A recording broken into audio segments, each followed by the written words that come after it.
Hello guys, how's it going? My name is Dal, and Death Knights were a bit of a late bloomer for the patch 11.1. The class didn't start out with a lot of major changes, mostly a ton of different nerfs hitting the Frost and Unholy specs specifically, but it looks like the most recent 11.1 build actually brought in some buffs and some meaningful changes, primarily with adjustments to the Frost and Unholy Death Knights tier set. So I felt like it's now about that time for me to talk about one of my favorite classes for War Within, which is Death Knight, with Frost and Unholy actually having somewhat of a decent go during the launch of War within Season 1. And Season 2 is actually going to be one of the more impactful seasons as their tier sets compared to some of the other classes, so I'm looking to be a little bit less passive and a little bit more active, really shaping the specs playstyle, where Unholy gets to become this massive death coil, almost like a hybrid ranged melee caster type of a build, and Frost becomes the ultimate Grim Reaper, as a fully gets to utilize the Frost Sect ability without necessarily having to talent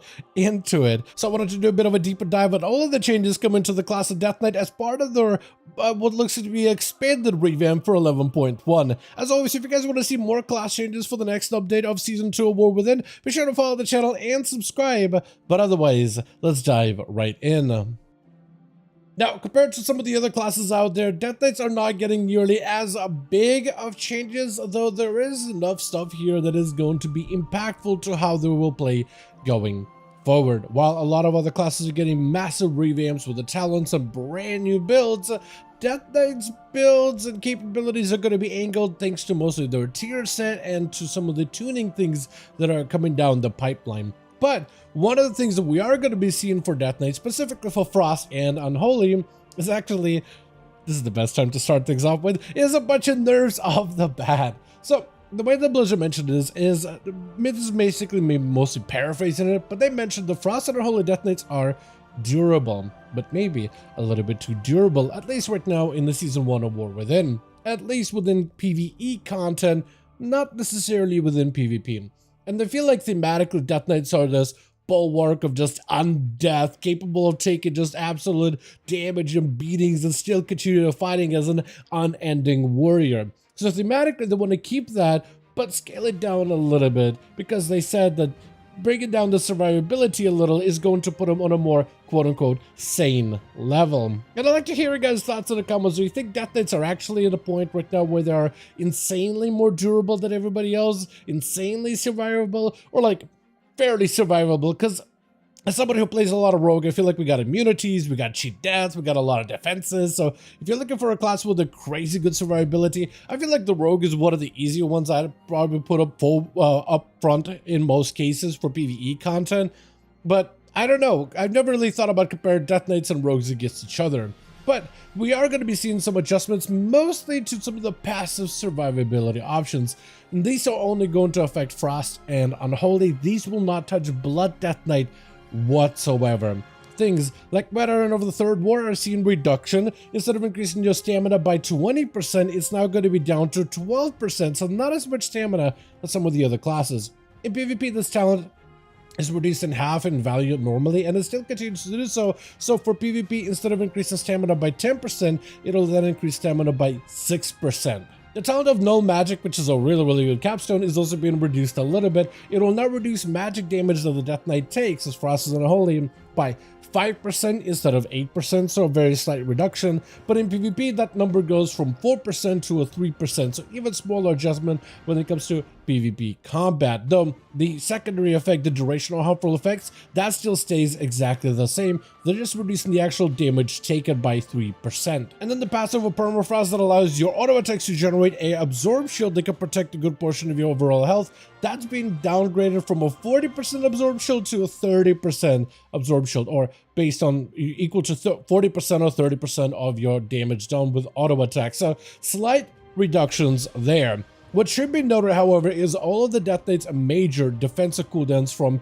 your Icebound Fortitude or even Lichborn, that provides a 15% damage reduction, things like Anti-Magic Zone and AMS talents, all of those still retain same value. And even things like a little bit of cheat death stuff with Blood Draw and things like World Necropolis, those all still stay in play going forward. So some of your major big defensive buttons should still make you feel like you're fairly durable, fairly survivable, but that passive survivability is what they're really trying to affect.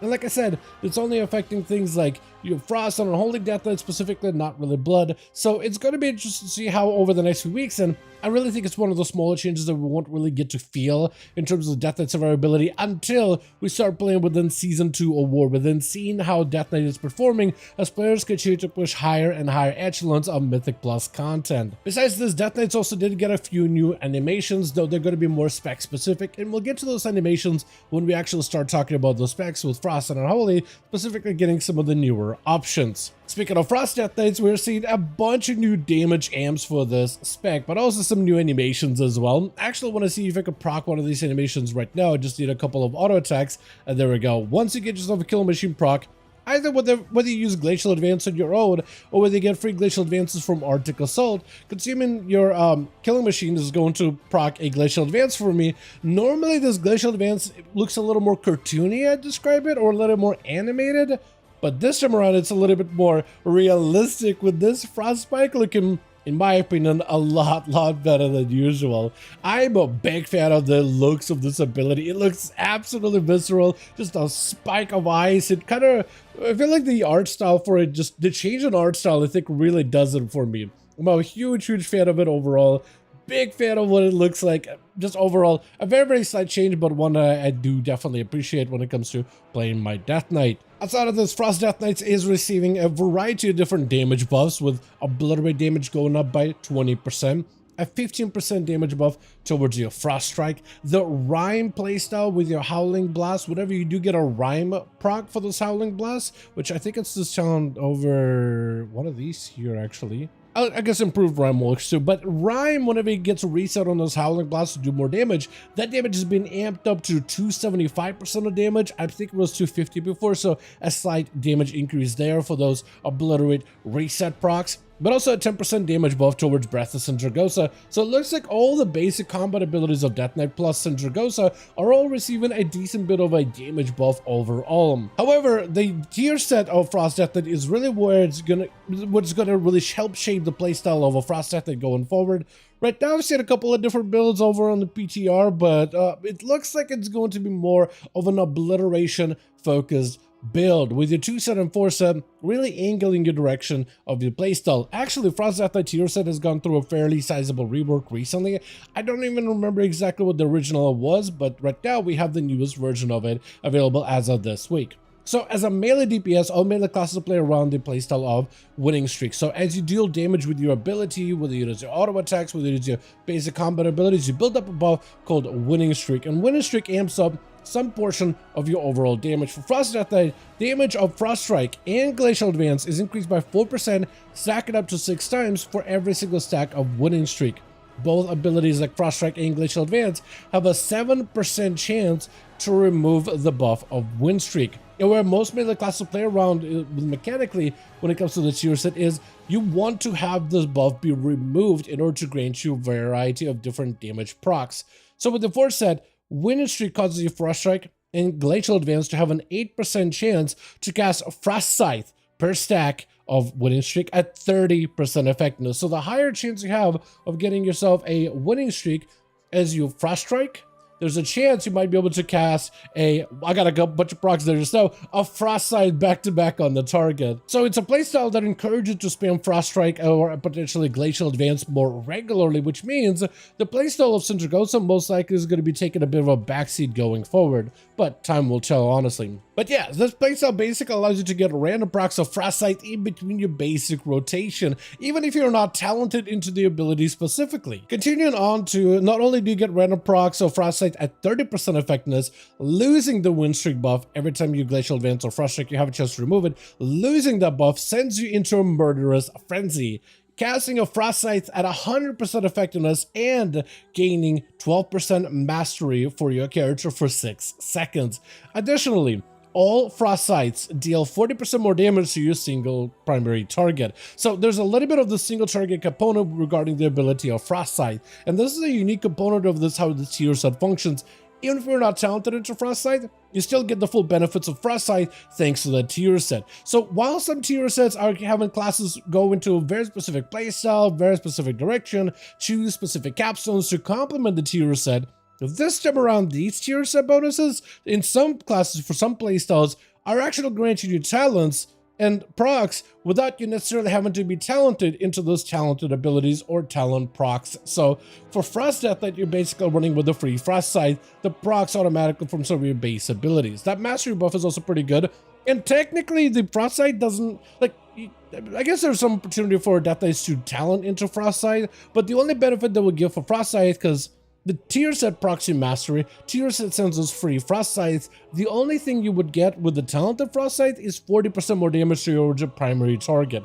So we'll see if Death Knights will actually end up putting a talent point into Frost Scythe to use regularly as part of your basic combat rotation, maybe as a replacement for an Obliterate whenever it's available, but also as a cleave button in the future, so it may give you this cleave AoE type of playstyle. But what a lot of Death Knights have seen so far is actually a big focus on using Frost Strikes as much as possible. Frost Strikes, or I guess you can Glacial Advances, but Frost Strikes have a playstyle around Shattering Blade, which can increase the damage of those Frost Strikes, and that Frost Strike damage can shatter to multiple targets in AoE content, like Mythic Plus dungeons. So at least in Mythic Pluses, we see Death Knights going back towards a more obliteration focused, probably still dual wielding, but obliteration focused, Frost Strike focused build, dropping Breath of Zaragoza completely, picking up Frostman's Fury with Absolute Zero to get Rite of the Apocalypse to have a shorter cooldown for this Apocalypse Now ability, which Rite of the Apocalypse seems to synergize pretty well with this Frost Strike based gameplay. Picking up Icy Death Torrent and Smothering Offense to give you this like obliteration, dual wield, Frost Strike focused build with Frost Strike cleaving and Frost Strike sending additional cleaves with Frost Scythe. It's a lot of procs on procs on procs that you're kind of compounding together to create this cleavy focused build that has high amounts of single target damage, but also a decent bit of cleave damage as well. But it has a pretty high focus on pure single target output, which is a very, very interesting build of Frost Death Knight. I do want to see what kind of builds will end up going into them, because I also seen on PTR a lot of players still sticking with Breath of Zaragoza. Even though the tier set doesn't directly support Breath of Zaragoza or has an interaction with Breath, I've seen a lot of players using the new tier set still running Breath. So maybe the tier set that we have right now, maybe the damage amp just not strong enough where players are still maybe utilizing it outside of major cooldowns, but in major cooldowns that just focus on Breath of Zaragoza the entire time, however, or maybe they're leveraging the Arctic Assault procs in order to get more procs of Frost Scythe while still focusing on Breath. There's a lot of opportunity because of so many different ways you could proc abilities. You have Glacial Advances on use, you have procs of Glacial Advances with Arctic Assault, then you also have Frost Strikes, which can be amped up, but there's a lot of different builds that can be created from this overall. So it's been very interesting to see how Frost Death Knight has been kind of splitting into multiple different directions as players are trying to figure out what type of build they're going to play. And I think this is the first time I talked about a talent tier set this long, because I feel like all the other class tier sets are very straightforward. The Frost Death Knight one, there's a lot of playability and a lot of variations that could potentially come out of it. I'm sure we'll have the best build by the time Season 2 comes out. Somebody will figure out the best option, but it's interesting how there's technically a lot of playability with the tier set based on the tools that are given to the Frosty Death Knight. But from there we have the Spec of Unholy Death Knight, which has seen also a number of visual changes as well. They changed the visuals for abilities such as Defile, which has a bit of a different look to it. Now it has more of this puddle. Oh yeah, even the Death and Decay around Morgraine has changed a bit. Normal Death and Decay doesn't do this red circle thing, only Morgraine's does. But Defile, as you can see, just kind of, it's a puddle, and it keeps expanding and expanding as it deals damage. So it looks, it covers a good bit of ground, in fact. And a lot of players are worried that this ability is going to cover enemy boss mechanics and abilities and little swirlies underground, so it's going to be hard to see exactly where to go, exactly what is happening. But yeah, the Defile does seem very, very loud, I guess is the best way to describe it. Then also you got some new animations for things like Raise Dead, as well as Summon Your Ghouls. Like your ghoul that you summon, they now pop out of the ground immediately. This is actually a functionality change, but also an animation change, because normally ghouls have to take a second to crawl out from underground, but now ghouls are just going to pop up immediately so they can get into combat instantly. So when I get my pets into combat and I pop a couple of these fester moves on the ground, and then when I use the ability of Apocalypse, those ghouls get summoned up quickly and they start to rush the target instantly. They try to cut down on the animation time of the ghouls having to crawl from the ground before they are activated and able to engage in combat immediately. So it's not only an animation change when they now pop out from the on the ground, which looks pretty cool, but they also are active a little quicker, which is a fairly sizable bonus in my opinion. I think it actually, which is a fairly sizable bonus in terms of just the pets are able to engage the enemy a lot quicker. So you're able to start delivering damage immediately without having to wait for your undead army to pop out of the ground and then travel over to the target. So basically less downtime on that type of a playstyle and more uptime and more overall damage and output immediately as Unholy Death Knight when it comes to controlling your undead minions. Besides this, we also saw a number of damage changes like we did for Frost Death Knight, like ability of Death Coil is buffed up by 15%, so all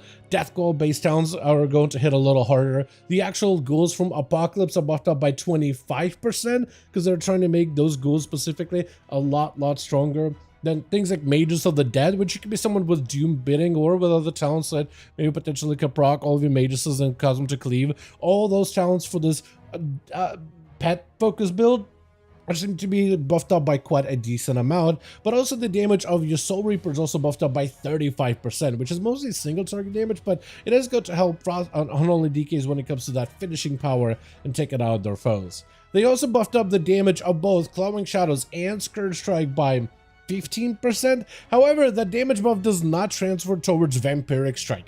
Vampiric Strike is going to have its own different scaling for both of those abilities, but the actual damage of your Scourge Strike and Clawing Shadows was falling behind a bit, so they're inputted up by a decent bit. Outside of this, we also have the Unholy Seer set, which is also Winning Streak. Your spells and abilities have a chance to proc you more stacks of Winning Streak, which, unlike Frost DK, Unholy DK's Winning Streak doesn't actually have a uptime to it. It's just a permanent buff. Once you establish it, once you get a little bit of it, it just continues to build and build and build. But the Winning Streak increases the damage of their Death Coil and Epidemic by 3%, stacking up to 10 times, so up to 30% more damage. Death Coil and Epidemic have a 15% chance to remove Winning Streak. The 4 set reads, casting Dark Transformation grants up to 10 stacks of Winning Streak while Dark Transformation is active. The 4 set reads, casting Dark Transformation grants up to 10 stacks of Winning Streak immediately, and while Dark Transformation is active, the effectiveness of Winning Streak is increased by 100% and no longer has a chance to reset. So normally as Unholy Death Knight, you kind of build the damage of Death Coil and Epidemic, and then it falls off once in a while. But when you pop Dark Transformation, you get full value of this buff immediately, buffing the damage of your Death Coil and Epidemic by 60%, which gives you an idea kind of which direction Unholy Death Knight is trying to lead into with its damage build. Playing around the 45-second damage burst of Dark Transformation, you got yourself a fairly sizable Death Coil blast damage window, which can do a ton of additional damage. So it looks like potentially going into a big sudden doom for even more procs of Death Coil probably is going to be the play here. Going into Death Coils with improved Death Coil and cleave damage, that's probably going to be pretty strong as well. Death Coil causes the target to take additional direct damage for over 4 seconds, also probably going to be the play. So it looks like Unholy Death Knight is kind of heading into more of this caster type of playstyle with its damage amp on Winning Streak. And will likely end up playing around, banking up that resource, and popping Dark Transformation and unloading as many Death Coils as humanly possible to maximize their damage output, creating quite a fairly bursty window. It's a little bit more straightforward compared to Frost Death Knight, which has all these different procs and talents and things that can play off of each other, but for Unholy Death Knight, it's a very straightforward playstyle that amps up the damage of their Death Coil by quite a bit. Now for the Speckled Blood Death Knight, we don't actually have a lot of new additions, at least as of this moment. Maybe in future builds we'll get something new, but all they're getting right now as of this moment is a brand new tier set called Luck of the Draw, which is the same tier set that most tanks have. Each time you take damage, you have a chance to cast a big defensive ability and gain the buff of Luck of the Draw. For Blood Death Knights, their defensive is Icebound Fortitude, which they gain for 4 seconds, and they gain Luck of the Draw, which increases their damage dealt by 15% for 12 seconds. Luck of the Draw has 2 seconds increased duration for Unholy Death Knight to give him a little bit more uptime on it compared to some of the other tanks, and while Luck of the Draw is active, Death Strike cost is reduced by 10 less runic power, and Death Strike can cast up to 2 additional enemies, so it has now more of this cleave component where you can get a lot of that healing value immediately. So in pure single target encounters, it seems just like a 50% damage buff periodically, a little bit more up to move Ice Bind Fortitude, but also a lower cost on your death strikes in order to be able to allow you to have a slightly easier time with your resources, I imagine. But for Mythic Plus dungeons that cleave, that's where you get a little bit more damage. That's where you get a little bit more overall healing value every time you press that death strike button. Definitely not the most exciting tier set out of some of the other tanks, like Guardian Druids get one where they start to cast random abilities when they get luck of the draw, almost like a mini Convoke. So there's a lot of really cool and exciting ones. For Blood Death, that is just a very, very straightforward one, but one that might be okay numerically. From what I've heard so far, Blood Death is looking fairly sturdy, at least on the PTR, so there might potentially be a fairly popular pick going forward, but right now this is still PTR. Tuning is by no means final, so we'll see how the spec ends up coming out on top by the end of this PTR development run. But as always though, I want to thank all of you guys so much for watching and hope you guys did enjoy this update. If you did enjoy it or found it informative, go ahead and give this video a like. I would very much appreciate it. Join our Discord where we go over all of the newest updates regarding patch 11.1 over on the PTR pretty regularly, but also any of the other War Within updates. Also, let me know all your thoughts about Death Knights in the comments down below, and as always, I'll see all of you guys in the next one.